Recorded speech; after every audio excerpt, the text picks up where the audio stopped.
पुराने जमाने की बात है जब लोगों के दिलों में अल्लाह का खौफ जिंदा रहता था। बगदाद के करीब एक छोटा सा कस्बा था जहां तबरीज खान कसाई अपनी दुकान चलाया करता था। वह इतना सख्त मिजाज था कि लोग उससे कांपते रहते। उसकी आवाज सुनते ही बच्चे घरों में छुप जाया करते। तबरीज की दुकान बाजार के बिल्कुल आखिर में थी। सूरज निकलते ही वह दुकान खोल देता और शाम ढलते तक काम में लगा रहता। लोग कहते वह हमेशा चेहरे पर शिकन लिए रहता है, मगर उसका गोश्त हमेशा ताजा होता और सफाई से काटा जाता। उसी कस्बे में तुगरल कम्हार भी रहता जो मिट्टी के बर्तन तैयार करता। उसकी जबान इतनी मीठी थी कि हर शख्स उससे मुतस्सिर रहता। नमाज में हमेशा पहली सफ में खड़ा नजर आता और लोगों को नेकियों की बातें सुनाता जिनसे लोग उसे इज्जत देते। तुगरल की दुकान बाजार के बीचों बीच थी जहां सबसे ज्यादा रौनक रहती। वह अपने बर्तनों पर खूबसूरत नक्श बनाता और कुरानी आयतें लिखता जिन्हें देखकर लोग दंग रह जाते। बहुत से लोग उसके मशवरे पर अमल करते और उसे नेक आदमी समझते। एक दिन खबर फैली कि बादशाह का वजीर इस इलाके का दौरा करने वाला है। सब लोग अपनी दुकानों को सजाने लगे और घरों की सफाई में लग गए। तुगरल ने सबसे ज्यादा कीमती बर्तन तैयार किए ताकि वजीर को तोहफे में पेश कर सके। जब तबरीज को यह बात मालूम हुई तो उसने बस दुकान की सफाई की और अपने काम में लगा रहा। लोगों ने समझा कि उसे किसी बात का फर्क नहीं पड़ता, या शायद वह वजीर से मिलना ही नहीं चाहता। उसके सख्त मिजाज की वजह से किसी ने उससे पूछना भी मुनासिब न समझा। वजीर की आमद से एक रात पहले तबरीज दुकान बंद कर जंगल की तरफ चला गया। किसी को पता न था कि वह कहां जाता है। किसी ने कहा शायद जिन्हों से मिलने जाता है, किसी ने कहा हो सकता है खजाना छुपाता हो। इसके बरक्स तुगरल सारी रात बर्तनों को आखिरी चमक देता रहा। उसने सबसे खूबसूरत बर्तन वजीर के लिए अलग रखे और अपना घर भी सजाया ताकि अगर वजीर पहुंचे तो अच्छा तासुर पड़े। उसने दूसरों को भी मशवरे दिए कि कैसे वजीर का इस्तकबाल किया जाए। सुबह हुई तो पूरा कस्बा चहल पहल से भर गया। सड़कों की सफाई की गई, दुकानों को सजाया गया और बच्चे रंग बिरंगे कपड़े पहनकर बाहर निकल आए। तुगरल अपने तोहफे लिए सबसे आगे खड़ा था और वजीर की राह देख रहा था। लेकिन तबरीज की दुकान बंद थी। लोगों ने समझा शायद वह पहले ही कहीं गायब हो चुका है। कुछ ने कहा उसे शर्म आती होगी क्योंकि वह बदमिजाज है, मगर असल हकीकत कोई न जानता था कि तबरीज कहां गया और क्यों। जुहर के वक्त वजीर का काफिला कस्बे में दाखिल हुआ। 6 घोड़ों वाला शानदार रथ था जिसमें वजीर सफर कर रहे थे। वजीर जमीजल अहमद एक बुजुर्ग और दानिशमंद शख्स थे जिनकी सफेद दाढ़ी और चेहरे पर हिकमत के आसार साफ दिखाई देते। कस्बे वालों ने फूलों की बारिश करके वजीर का इस्तकबाल किया।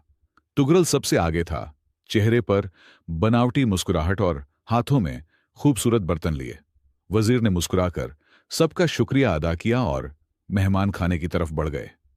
मेहमान खाने पहुंचकर वजीर ने पूछा यह जगह किस बात से मशहूर है। कस्बे के मुकद्दम ने अर्ज किया कि हमारा कस्बा तुगरल कम्हार के बर्तनों और तबरीज खान के गोश्त के लिए जाना जाता है। वजीर ने दिलचस्पी से कहा कि मैं दोनों से मिलना चाहता हूं। तुगरल फौरन आगे आया और अपने हाथों से बनाए बर्तन वजीर के सामने रख दिए और कहा कि हर बर्तन पर कुरानी आयतें नक्श हैं जो खाने में बरकत का जरिया बनती हैं। वजीर ने देखा और मुतस्सिर हुए। वजीर ने पूछा और तबरीज खान कहां है। मुकद्दम ने बताया कि वह अजीब मिजाज शख्स है, शायद आपके आने की खबर सुनकर कहीं गायब हो गया हो। तुगरल मुस्कुराकर बोला कि वह हमेशा यही करता है, लोगों से घबराता है। उसी वक्त एक शख्स तेजी से आया और बोला कि तबरीज खान अपनी दुकान पर वापस आ गया है। यह सुनकर वजीर की आंखों में चमक आई और उन्होंने कहा चलो पहले उसी से मिलते हैं, फिर शाम को तुगरल के पास जाएंगे। वजीर जब तबरीज की दुकान पहुंचे तो देखा वह खामोशी से अपने काम में मसरूफ था। वजीर को देखकर उसने बस सर झुकाकर सलाम किया और फिर काम में लग गया। वजीर कुछ देर तक उसका काम देखते रहे और तबरीज ने कोई खास तवज्जो न दी। वजीर ने पूछा आप कल कहां थे। तबरीज ने बिना नजर उठाए कहा कि हुजूर मैं जंगल में गरीबों को गोश्त तकसीम करने गया था, जैसा कि हर महीने जाता हूं। यह सुनकर वजीर हैरान हुए, क्योंकि किसी को भी इसकी खबर न थी। वजीर ने पूछा, क्या आपने ये बात कभी किसी को बताई? तबरीज ने सादगी से कहा, नहीं हुजूर, अल्लाह देख रहा है, वही काफी है। मैं शोहरत के लिए नहीं, अल्लाह की खुशनूदी के लिए करता हूं। यह सुनकर वजीर बहुत मुतस्सिर हुए। वजीर ने तबरीज से कुछ गोश्त खरीदा और मेहमान खाने वापस आ गए। शाम को वह तुगरल की दुकान पर पहुंचे, जहां तुगरल बेचैनी से इंतजार कर रहा था और अपनी तारीफ पर तारीफ किए जा रहा था। वजीर खामोशी से सुनते तुगरल ने वजीर को अपने घर दावत दी थी, जहां उसने बहुत सी तैयारियां कर रखी थीं। घर सजाया गया था, महंगे कालीन बिछाए गए थे और दस्तरखान पर तरह तरह के खाने रखे थे। तुगरल बार बार वजीर की तारीफ करता जा रहा था। तुगरल फख्र से कहने लगा कि वह 5 वक्त नमाज पढ़ता है और गरीबों की मदद करता है। उसके बर्तन दूर दूर तक मशहूर हैं। वजीर ने सर हिला दिया, मगर उनकी आंखों में कुछ और ही सोच झलक रही थी। उसी दौरान एक बूढ़ी औरत आई और गिड़गिड़ाकर बोली कि उसके बेटे की शादी है और उसे कुछ बर्तन उधार चाहिए, बाद में पैसे दे देगी। तुगरल का चेहरा लाल हो गया और उसने झुंझलाकर कहा कि पहले पैसे लाओ, फिर बर्तन ले जाना। वजीर यह सब देखकर खामोश रहे, मगर उनकी निगाहें तुगरल को तौल रही थीं। खाने के बाद तुगरल ने अपनी सारी कारीगरी दिखाने की कोशिश की और बोला कि वह सदका भी देता है, मगर लोगों को मालूम होना चाहिए ताकि लोग उसकी नेकियों से सबक लें। अगली सुबह वजीर ने तबरीज की दुकान का रुख किया। वहां देखा कि तबरीज एक गरीब को मुफ्त गोश्त दे रहा था। वजीर ने वजह पूछी तो तबरीज ने बताया कि जो भी जरूरतमंद आता है उसे मुफ्त गोश्त मिल जाता है, यही उसका रोजाना का अमल है। वजीर ने कहा कि उसने यह बात कहीं जिक्र नहीं की। तबरीज ने सादगी से कहा कि जो काम अल्लाह के लिए हो वह छुपकर करना चाहिए, अपनी नेकी का ढिढोरा नहीं पीटना चाहिए। अल्लाह देख रहा है, वही काफी है। वजीर की आंखों में इज्जत उभर आई। उसी वक्त एक परेशान सा आदमी आया, जिसने कहा कि उसके पास पैसे नहीं, मगर बीवी बीमार है, उसे गोश्त का शोरबा चाहिए। तबरीज ने फौरन सबसे अच्छा गोश्त निकाला और उसे देते हुए दुआ दी कि अल्लाह उसकी बीवी को शिफा दे। वजीर ने पूछा, क्या वह हर शख्स की बात का यकीन कर लेता है, क्योंकि हो सकता है कोई झूठ बोल रहा हो। तबरीज ने मुस्कुराकर कहा कि अगर वह झूठ बोल रहा है तो हिसाब अल्लाह के पास, और अगर सच्चा है तो मुझे सवाब मिलेगा। चौथे दिन वजीर ने रुखसत होने का ऐलान किया, मगर जाने से पहले कस्बे वालों को जमा किया। सब हैरत से इकट्ठे हुए, खासकर तुगरल, जो समझ रहा था कि उसे कोई खास इनाम मिलेगा। वजीर के चेहरे पर एक रहस्यमय मुस्कुराहट थी। वजीर ने खड़े होकर कहा कि उसने इस कस्बे में 3 दिन गुजारे और 2 लोगों को खास तौर पर देखा। सब खामोश थे। तुगरल मुस्कुरा रहा था और उसे पूरा यकीन था कि वजीर उसी की तारीफ करने वाले हैं। तबरीज भी मौजूद था, मगर पीछे खामोशी से खड़ा था।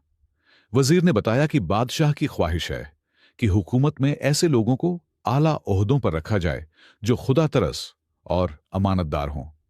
यह सुनकर तुगरल का सीना और चौड़ा हो गया और वह अपने आप को वजीर की बातों का मरकज समझने लगा।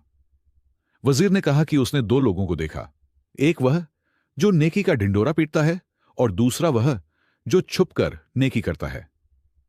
एक जिसकी जबान मीठी है मगर दिल में कपट, और दूसरा जिसकी जबान सख्त मगर दिल में रहम। यह बातें सुनकर तुगरल का चेहरा पीला पड़ने लगा। उसे एहसास होने लगा कि वजीर की नजरों से कुछ भी छुपा नहीं। तबरीज सिर झुकाए बस सुनता रहा, न खुश था न परेशान, बस सुकून से खड़ा रहा। वजीर ने एक मुहर निकाली और कहा कि बादशाह के हुक्म से वह ऐसे शख्स की तलाश में आए हैं जो सल्तनत का काजी बन सके। सब हैरान रह गए, खासकर तुगरल, जिसे पूरा यकीन था कि यह ओहदा उसी को मिलेगा। वजीर ने कहा कि काजी वह होता है जो जाहिर और बातिन दोनों में नेक हो, जो शोहरत के लिए नहीं बल्कि अल्लाह की रजा के लिए अमल करे। वजीर ने लोगों की तरफ देखकर कहा कि उन्हें ऐसा शख्स मिल गया है जिसके दिल में अल्लाह का खौफ है। तुगरल आगे बढ़ने ही वाला था कि वजीर ने हाथ उठाकर कहा कि वह तबरीज खान कसाई को चुनते हैं। सब दंग रह गए। तुगरल के होश उड़ गए और तबरीज भी तज्जुब में पड़ गया। वजीर तबरीज के पास आए और बोले कि उन्होंने उसे 3 दिन देखा है। वह लोगों की नजरों के लिए नहीं बल्कि अल्लाह की खातिर नेकी करता है। उसका जाहिर सख्त है मगर दिल नरम। वह अल्लाह से डरता है और यही काजी की असल सिफत है। तुगरल सहमा खड़ा रह गया और उसका सारा घमंड मिट्टी में मिल गया।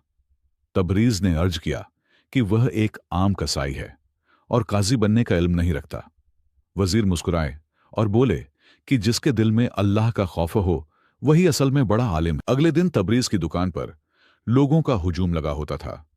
हर शख्स उससे मिलने आता जिसे कल तक कोई पूछता भी नहीं था। तबरीज हैरान था। उसने कभी शोहरत नहीं चाही थी। वह अपनी रोजमर्रा की जिंदगी से खुश था। मगर अब सब कुछ बदल गया था। तुगरल की दुकान सूनी पड़ गई थी। लोग अब उसकी मीठी बातों से मुतस्सिर नहीं होते थे। वह शर्मसार था और दिल में हसद की आग सुलग रही थी। वह सोचता रहा कि वह सालों से जाहिरी इबादत करता रहा, फिर भी सब बेकार क्यों गया। वजीर ने तबरीज से कहा कि उसे 3 दिन में तैयार होकर राजधानी चलना होगा। तबरीज घबराकर बोला कि उसने कभी गांव से बाहर कदम नहीं रखा और उसका काम कसाई का है। वह काजी कैसे बन सकता है? वजीर मुस्कुराए और बोले कि अल्लाह उसका मददगार होगा। उसी रात तुगरल ने एक खतरनाक मंसूबा बनाया। हसद इतना बढ़ चुका था कि वह तबरीज को नुकसान पहुंचाना चाहता था। उसने सोचा कि अगर तबरीज को बदनाम कर दे तो शायद मौका उसे मिल जाए, और वह रात के सन्नाटे में तबरीज की दुकान की तरफ गया। तबरीज अकेला बैठा सोच रहा था कि वह काजी जैसे बड़े ओहदे का हकदार नहीं, उसे क्या मालूम इंसाफ कैसे किया जाता है। उसने आह भरी और दुआ की कि अल्लाह उसकी मदद करे और उसे अच्छा क्वाजी बनाए ताकि वह लोगों के साथ इंसाफ कर सके। उसी वक्त उसे किसी आहट का एहसास हुआ। उसने देखा कि तुगरल चुपके से दुकान में दाखिल हो रहा है। तबरीज ने खुद को छिपाया और देखता रहा। तुगरल दुकान में कुछ मशतबा चीजें रखने लगा जैसे वह उसे फंसाना चाहता हो। तबरीज आगे बढ़ा और बोला, तुगरल, तुम यह क्या कर रहे हो? तुगरल दंग रह गया। वह पकड़ा जा चुका था। उसने डरते हुए हकलाते हुए कुछ कहना चाहा। तबरीज ने उसे पकड़ लिया और वजीर के पास ले जाने का इरादा किया, मगर तुगरल घुटनों पर गिर पड़ा। तुगरल रो पड़ा और बोला कि उसे माफ कर दिया जाए। उसने हसद में आकर यह सब किया। वह तबरीज को बदनाम करना चाहता था ताकि उसे काजी बनने का मौका मिल जाए। तबरीज ने उसकी तरफ देखा और उसकी आंखों में गुस्सा नहीं बल्कि तरस था। उसने तुगरल को उठाया और कहा कि वह उसे माफ करता है। सुबह तबरीज वजीर के पास गया और बोला कि वह काजी बनने के लायक नहीं, तुगरल को मौका दे दिया जाए क्योंकि वह बदल सकता है। वजीर ने हैरानी से वजह पूछी तो तबरीज ने सारी रात का वाकया बयान किया और कहा कि उसने उसे माफ कर दिया है और वह एक मौके का हकदार है। वजीर मुस्कुराए और बोले कि तबरीज ने एक बार फिर साबित कर दिया कि वह काजी बनने का सबसे बड़ा हकदार है, क्योंकि माफ करना बहुत बड़ी नेकी है। तबरीज सर झुकाए खड़ा रहा और एक कोने में छिपे बैठे तुगरल की आंखों से आंसू बह निकले। पहली बार उसे अपनी गलती का एहसास हुआ। 3 दिन बाद वजीर तबरेज को साथ लेकर राजधानी जाने वाले थे। कस्बे वालों ने तबरेज के लिए विदाई रखी। तुगरल भी आया, सर झुकाए, और उसने तबरेज के सामने हाथ जोड़कर कहा कि उसे माफ कर दिया जाए। तबरेज ने तुगरल को गले लगाया और कहा कि वह उसे बहुत पहले से माफ कर चुका है, क्योंकि दुश्मनी रखना उसका काम नहीं। तुगरल की आंखें भर आईं और उसने कहा कि उसने सारी उम्र दिखावे के लिए नेकी की, मगर अब उसे समझ आया है कि अल्लाह की नजर में असल कीमत किस बात की है। वजीर ने यह देखकर कहा कि तुगरल को अपनी गलती का एहसास हो गया है और यही तौबा है। उन्होंने कहा कि अल्लाह तौबा करने वालों को पसंद करता है। तुगरल ने नम आंखों से कहा कि अब वह दिखावे के लिए नहीं बल्कि अल्लाह की खातिर नेकी करेगा। राजधानी पहुंचकर तबरेज शहर की शान देखकर हैरान रह गया। बड़े बड़े महल, चौड़ी सड़कें और लोगों का हुजूम। वजीर उसे अदालत ले गए और काजी की तालीम शुरू करवाई। तबरेज ने दिन रात मेहनत की और इंसाफ के हर उसूल को सीखा। उधर कस्बे में तुगरल ने अपने आप को बदल लिया था। वह चुपचाप गरीबों की मदद करता, मुफ्त बर्तन देता और मस्जिद में सबसे पीछे बैठता। लोग हैरान थे कि पहले वाला घमंडी तुगरल कहां गया। अब वह सच्चे दिल से नेकी करता। एक साल बाद तबरेज अपनी इंसाफ पसंदी की वजह से मशहूर हो चुका था। एक दिन बादशाह ने उसे बुलाया और कहा कि दूर दूर से लोग उसके पास इंसाफ लेने आते हैं, इसलिए वह उसे दारुल कच्चा का सरबराह बनाना चाहता है। तबरेज ने अदब से कहा कि वह सिर्फ अल्लाह के लिए फैसले करता है, ओहदे की चाह नहीं रखता। बादशाह मुस्कुराया और बोला कि यही वजह है कि वह यह ओहदा उसी को दे रहा है, क्योंकि जिसके दिल में अल्लाह का खौफ हो वही सबसे बेहतर काजी होता है। साल गुजरते गए। एक दिन तबरेज को तुगरल का खत मिला, जिसमें लिखा था कि वह यतीमों के लिए एक घर बना रहा है और मदद की जरूरत है। तबरेज तुरंत अपनी तनख्वाह का आधा हिस्सा लेकर कस्बे पहुंचा और देखा कि तुगरल हकीकत में यतीमों की खिदमत कर रहा है। तुगरल ने तबरेज को देखा तो उसकी आंखें नम हो गईं। उसने कहा कि तबरेज की माफी ने उसकी पूरी जिंदगी बदल दी और उसे समझा दिया कि अल्लाह का खौफ किसे कहते हैं। तबरेज मुस्कुराया और कहा कि यह तो बस अल्लाह की मेहरबानी है। कई साल बाद जब तबरेज और तुगरल दोनों बूढ़े हो गए, लोग उनकी दास्तान सुनाते कि एक कसाई और एक कम्हार की कहानी है, जिसमें एक ने दिखावे से बचकर और दूसरे ने दिखावे से निकलकर सीखा कि असल नेकी वही है जो सिर्फ अल्लाह की रजा के लिए हो, न कि लोगों की वाहवाही के लिए। इंसान के जाहिर और बातिन में एक रूपता होनी चाहिए। तुगरल लोगों के सामने नेकी दिखाता था मगर अंदर से खुदगर्ज था, जबकि तबरेज का जाहिर सख्त मगर दिल बहुत नरम था। अल्लाह इंसान के दिलों को देखते हैं, सिर्फ दिखावे को नहीं। इस दास्तान का सबसे बड़ा सबक खुलूस यानी सच्ची नीयत है। तबरेज जो भी नेकी करता सिर्फ अल्लाह की रजा के लिए करता। वह कभी अपनी भलाई का ढिंढोरा नहीं पीटता। खुलूस के बगैर सारी नेकियां बेअसर हो जाती हैं। तबरेज के दिल में अल्लाह का खौफ था, जो उसे हर बुराई से रोकता और चुपचाप नेकी करने की हिम्मत देता। अल्लाह का खौफ वही असल ताकत है जो इंसान को हर हाल में सही रास्ते पर बनाए रखती है। तबरेज ने तुगरल को माफ करके साबित किया कि माफ करना कितनी बड़ी नेकी है। माफी सिर्फ दूसरों को नहीं, खुद को भी सुधरने का मौका देती है। तुगरल की जिंदगी उसी माफी से बदल गई। तुगरल तकब्बुर और रियाकारी में डूबा हुआ था और आखिरकार उसी की वजह से गिर गया। यह दास्तान सिखाती है कि तकब्बुर इंसान को तबाह कर देता है और रियाकारी हमेशा बेनकाब होकर रहती है। तुगरल की तौबा से हमें सीख मिलती है कि अगर इंसान सच्चे दिल से पछता ले और राह बदल ले तो अल्लाह उसे कबूल कर लेते हैं। सुधार की राह कभी बंद नहीं होती। तबरेज ने सब्र और इस्तिकामत के साथ नेकी का रास्ता अख्तियार किया। लोगों ने उसे नजरअंदाज किया, लेकिन तबरेज और बाद में तुगरल दोनों ने इंसानियत की खिदमत की, गरीबों की मदद की और यतीमों का सहारा बने। यह दास्तान बताती है कि असल इबादत बंदों की मदद करना ही है। असली कामयाबी ओहदों और शोहरत में नहीं, बल्कि अल्लाह की रजा में है। तबरेज को ओहदा मिला, मगर वह उसका तालिब नहीं था। उसका मकसद बस अल्लाह की खातिर इंसाफ करना था। हमारी हर अमल की असल कीमत वही है जिसकी नीयत सिर्फ अल्लाह की रजा हो।